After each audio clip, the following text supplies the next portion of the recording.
Imagine staring at a massive, like a bulk RNA sequencing data set for a year and you were just completely stalled out. Oh, that is a nightmare. Right.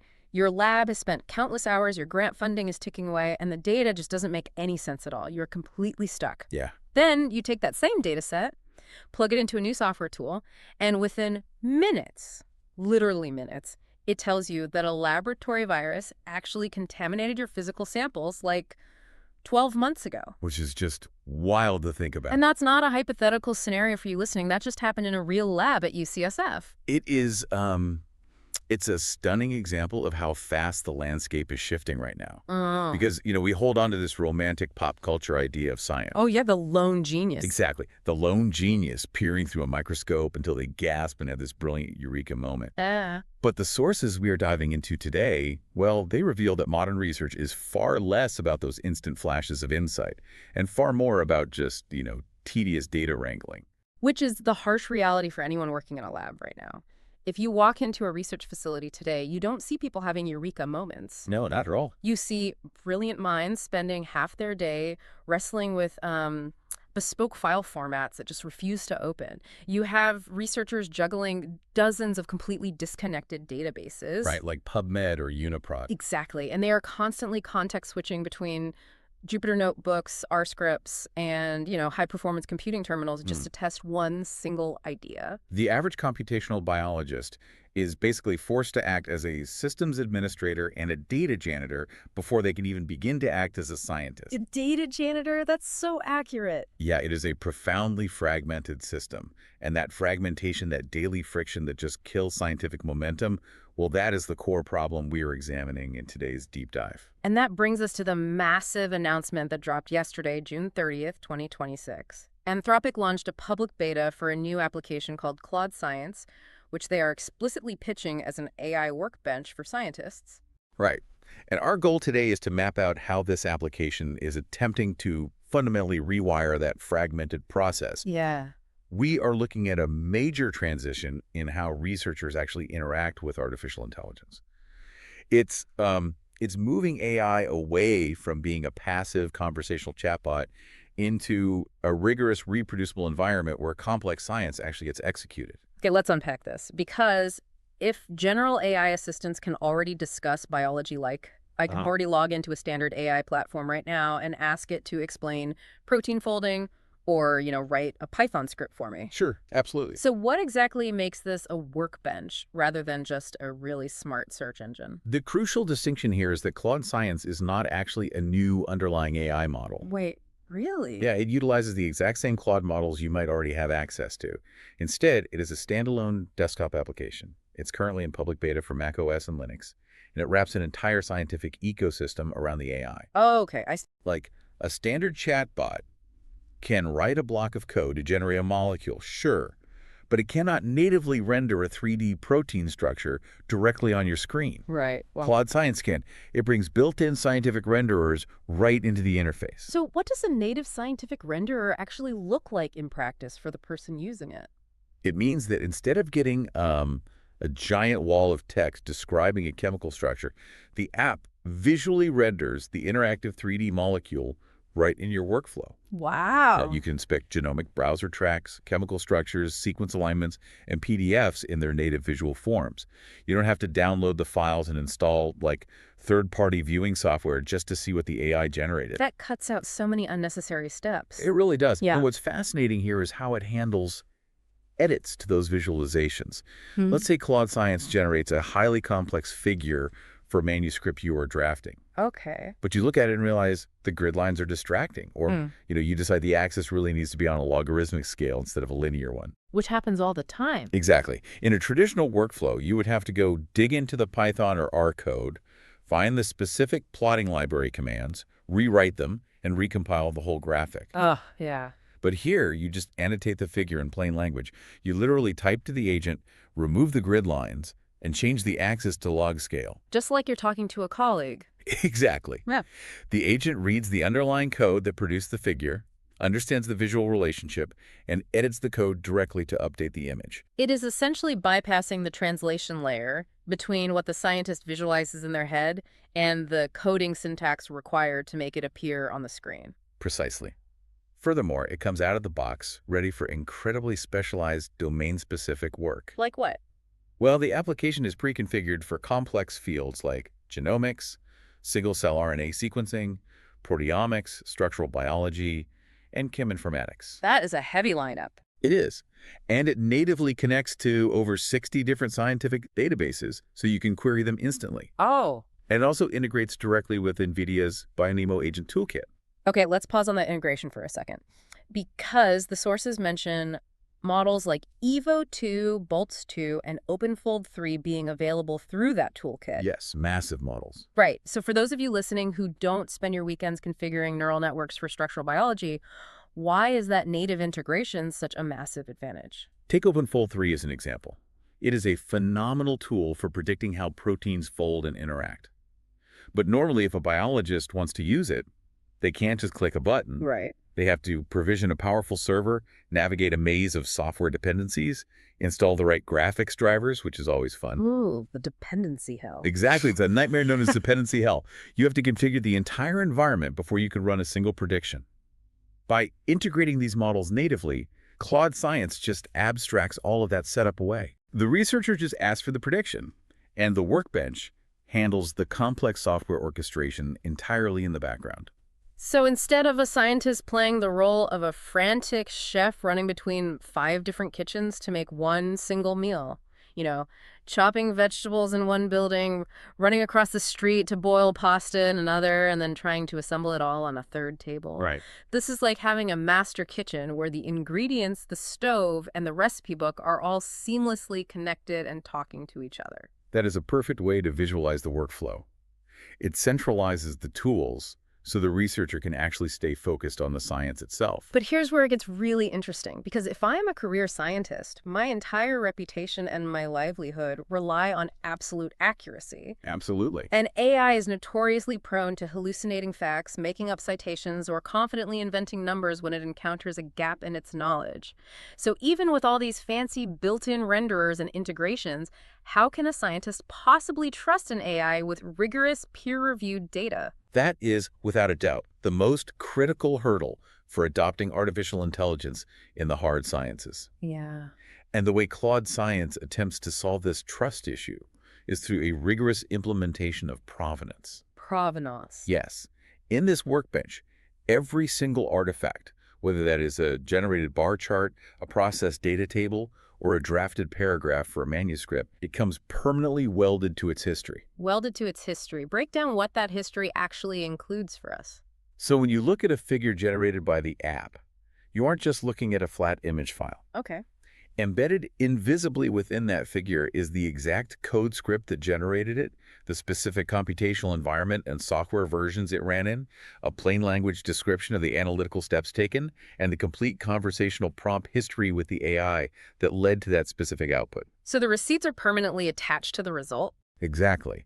Which means if a researcher comes back to that figure 6 months later, or, if a peer reviewer demands to know exactly how a specific statistical conclusion was reached, the scientist isn't just guessing. Right. They don't have to dig through old folders trying to find the right script. No. They can perfectly reproduce the exact computational state that created it with one click. It completely eliminates the black box problem of AI generation. Okay, that solves the reproducibility issue, but what about the hallucinations? The sources talk about a secondary system designed to catch errors before they even reach the scientists. Right, they engineered a secondary AI called a reviewer agent that constantly runs in the background of your session. Like a spell checker. Sort of, but think of it as an automated, incredibly pedantic copy editor looking over the main agent's shoulder. Okay. It actively scans the outputs to flag incorrect citations. It searches for statistical numbers that cannot be traced directly back to the raw source data, and it verifies that a generated visual figure actually matches the code that supposedly produced it. But wait, let me challenge that. Who is reviewing the reviewer? Right. If both the main agent doing the work and the reviewer agent checking the work are based on the same underlying large language model architecture, aren't they prone to the exact same blind spots? Like, how do we know the reviewer agent isn't just hallucinating its approval of a hallucinated chart? That is a highly perceptive critique. And the answer lies in how the reviewer agent is actually instructed to verify the work. Okay, how does it do it?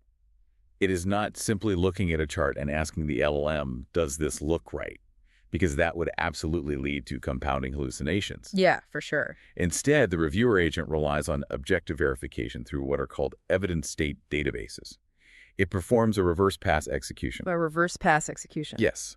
It reads the Python code the main agent just wrote, simulates what the mathematical output of that code should be, and then checks the underlying data arrays to ensure they physically match the visual pixels rendered on the screen. Yeah, it grounds its review in the hard math and the raw data, not in the AI's linguistic reasoning. That makes a lot of sense. It anchors the AI's output back to the immutable data. Exactly. Speaking of data, what happens to it? If I am a researcher working with highly sensitive, legally protected patient genomic data, I cannot just upload those files to a random cloud server. Oh, definitely not. And the architecture is specifically designed to run on a lab's existing secure infrastructure. So it stays local. Yes. The raw data sets and the heavy computational processing stay entirely local. That could mean they stay on your secured laptop, a lockdown lab desktop running Linux, or a secure high-performance computing login node. Okay. The highly sensitive raw data never leaves your local system. Only the necessary metadata and the structural context required for the AI to understand the prompt are processed externally. But if it is keeping all this massive data secure on local infrastructure, that immediately raises a major logistical headache. Oh, so Well, analyzing millions of single cells or predicting complex protein structures requires an unbelievable amount of computational power. Like, a standard laptop is going to literally melt trying to do that locally. Yes, it absolutely would. And this raises an important question. How does a centralized, unified interface handle decentralized, massive-scale compute? Right. The solution is that Claude Science acts less like a processor itself and more like a highly capable project manager. A project manager. Yeah. When you ask it to run a massive resource-heavy analysis, it doesn't attempt to force your local machine to process it. It drafts a computing plan, asks you for explicit permission to proceed, and then it actually writes and submits the required batch scripts over SSH directly to your lab's high-performance computing cluster. Wow. Or, to on-demand cloud compute via a platform like Modal. It negotiates the resources with the external cluster on your behalf. It does. It can seamlessly scale an analysis from one single GPU up to hundreds of GPUs in a cluster if the job demands it. That is incredible. And perhaps just as importantly for the daily sanity of anyone doing data science, the app utilizes persistent Python and R kernels. Okay, let's make sure that concept lands, because if you, listening right now, do not write Python scripts or run massive data analyses every day, you might not realize just how painful non-persistent environments can be. It's the worst. Normally, if you load up a gigabyte-heavy data set to run an analysis, and then you decide you want to tweak just one tiny mathematical parameter to see how it changes the graph, you often have to reload that entire massive data set from scratch, right? Yes, which can take hours of just waiting for progress bars to fill just so you can run a 5-second calculation. But because Claude Science keeps the computational kernels persistent, those massive data frames and heavily loaded models stay active in your computer's memory across your entire session. It is like keeping a massive, multi-volume reference library open on your desk. Instead of returning all the heavy books to the shelf, locking the library door, and having to go retrieve them all over again every time you finish reading a single sentence, the books just stay open to the exact pages you need. So your next calculation takes seconds instead of hours. That is exactly the advantage. You can iterate, tweak parameters, and rerun complex models incredibly fast because the heavy lifting of loading the data is already finished. That is huge. It is. And Anthropic extends that philosophy of connection to the wider scientific ecosystem through something called the Model Context Protocol, or MCP. What does that protocol actually do? MCP is an open standard that allows completely separate external platforms to plug directly into the Claude Science workbench. Think of it as a universal translator that allows different scientific tools to communicate with the AI securely. Give me an example. For example, they have built an integration with LatchBio, which pipes verified industry-standard bioinformatics tools directly to the agent. They also integrated with Helix, a population genomics company. Helix is building a massive clinicogenomic dataset containing over 500,000 records. 500,000 records. And researchers can access that through the workbench. Yes. Through the MPP integration, researchers can discover and query Helix's deep phenotypic data natively inside the Claude Science environment. Wow. Phenotypic data involves the observable traits and clinical outcomes of patients. So being able to cross-reference that scale of genetic and clinical data without even leaving your main analytical environment is incredibly powerful. Okay, we have thoroughly explored the mechanics of this platform. We know it centralizes disparate tools, we know it aggressively documents its own history to build trust, and we know it manages heavy computational lifting while communicating with external databases. Yep. But I want to look at the tangible results. The sources provided highlight several real-world case studies from the closed beta testing phase. Give me an example of how this software is actively changing the timeline of institutional research. A prime example comes from the Allen Institute. A neuroscientist there named Jerome Lecoq used the beta to tackle one of the most grueling, time-consuming tasks in all of academia, the comprehensive literature review. Oh, those are brutal. They really are. He used the application to build what he called a multi-agent computational review template.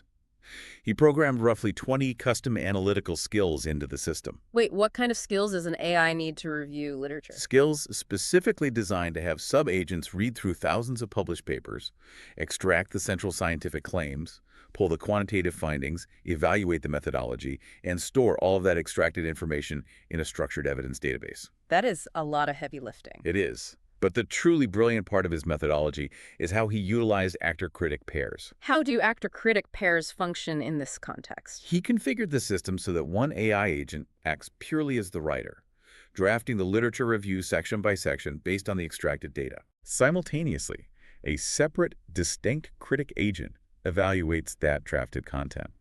The critic agent checks the writer's claims against the evidence database, verifies the accuracy of the statements, and ensures every single citation maps exactly to the correct source material. Oh, so it is the reviewer agent concept we discussed earlier, but highly specialized and weaponized for synthesizing vast amounts of text. Exactly. And before utilizing Claude Science, this kind of deep, comprehensive institutional review process took Lecoq's team up to 2 full years to complete. 2 years. 2 years.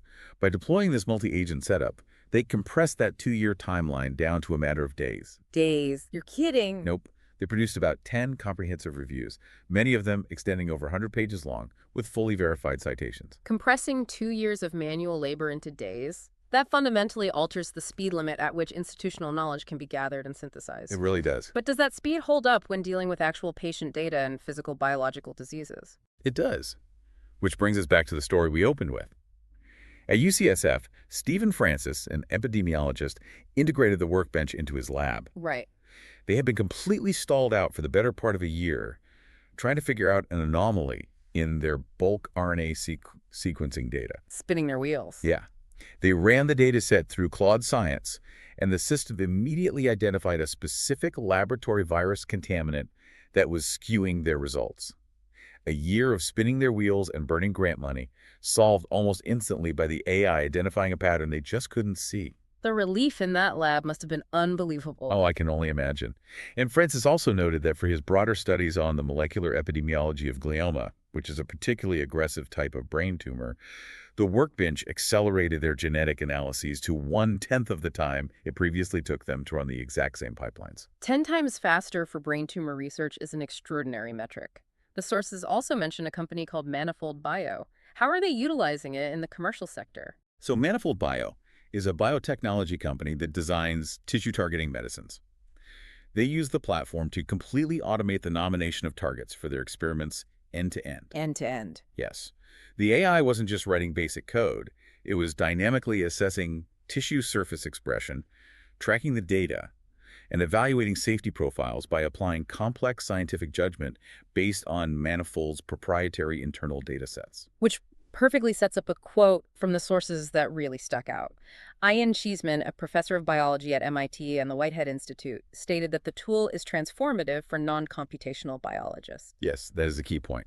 He emphasized that it allows traditional biologists to finally ask the complex computational questions they've had for years, but lacked the coding expertise to explore. What stands out to you listening right now in all these examples? Because when you look at a neuroscientist generating a 100-page review in days, or an epidemiologist solving a year-long data mystery in an afternoon, you have to wonder, does this mean the barrier to entry for complex computational biology has effectively been erased for traditional bench scientists? If we connect this to the bigger picture, The barrier hasn't just been lowered. The fundamental nature of the barrier has changed entirely. How so? What we are observing with the launch of Claude Science is a profound shift in how scientists interact with the concept of computing itself. We are moving away from AI as a simple chat interface where you ask a discrete question and receive a discrete text response. Right. We are moving toward AI acting as an integrated, auditable co-investigator. It respects the rigorous demands of the scientific method. It doesn't just hand you an unverified Which answer. shows its work. Exactly. It builds the computational environment, fetches the raw data from external databases, writes the analytical code, draws the visual graphs, mathematically checks its own work for hallucinations, and hands you the fully documented reproducible history of how it arrived at the conclusion. It completely removes the systems administrator burden off the shoulders of the biologists so they can just focus on being a biologist again. Yes, it frees up human cognition for the specific part of the scientific process that human minds are actually best at generating novel, imaginative hypotheses. Well, for the researchers listening who are eager to get their hands on this platform and test those hypotheses, the practical takeaways from the sources are very clear. The beta for the Claude Science app is available right now for macOS and Linux operating systems. Yep, it's live. It is accessible on the Pro, Max, Team, and Enterprise subscription plans. And importantly, Anthropic announced a discounted Team plan specifically designed for active scientific labs at academic institutions and nonprofit research organizations to make it more accessible. There is also a highly time-sensitive grant opportunity attached to this launch that you should definitely be aware of. Oh, right, the grant. Yeah. Anthropic is actively supporting up to 50 AI for science research projects. They're offering up to $30,000 in platform credits. And their partner Modal is stepping in to provide up to $2,000 in on-demand compute power for the selected projects. That is substantial. It is. However, the deadline to apply for that grant is rapidly approaching on July 15th, 2026. So if you are sitting on a massive data set and a brilliant idea that has been bottlenecked by a lack of computational resources, now is the exact time to write that proposal. It is a unique window of opportunity to stress test this new architecture on incredibly hard, domain-spanning scientific problems. So what does this all mean? We've spent this deep dive exploring how this workbench lowers the technical barriers, allowing traditional bench biologists to seamlessly wield massive computational power without needing a computer science degree. But if the technical execution of science, the coding, the data formatting, the cluster provisioning, becomes completely democratized and automated by tools like Claude Science, that fundamentally changes the required skill set of the next generation of researchers. It absolutely does. If an AI can instantly write flawless R scripts, automatically identify laboratory contaminants, and perfectly provision cloud servers while you're out to lunch, does traditional bioinformatics coding become an obsolete skill? Are we rapidly entering an era where university biology programs need to stop teaching programming syntax and loops and instead focus entirely on teaching systems-level logical architecture and advanced prompt engineering? It is a fascinating question. The tools required to decode the complexities of biology are no longer gated by who can write the most efficient code. Moving forward, the greatest discoveries will be gated solely by who can design the most brilliant inquiry. So if an AI can trace, compute, and review everything from a single cell to a full genome in an afternoon, what is the question you've been sitting on for years that you would ask it to solve tomorrow? Thanks for joining us on this deep dive. We will catch you next time.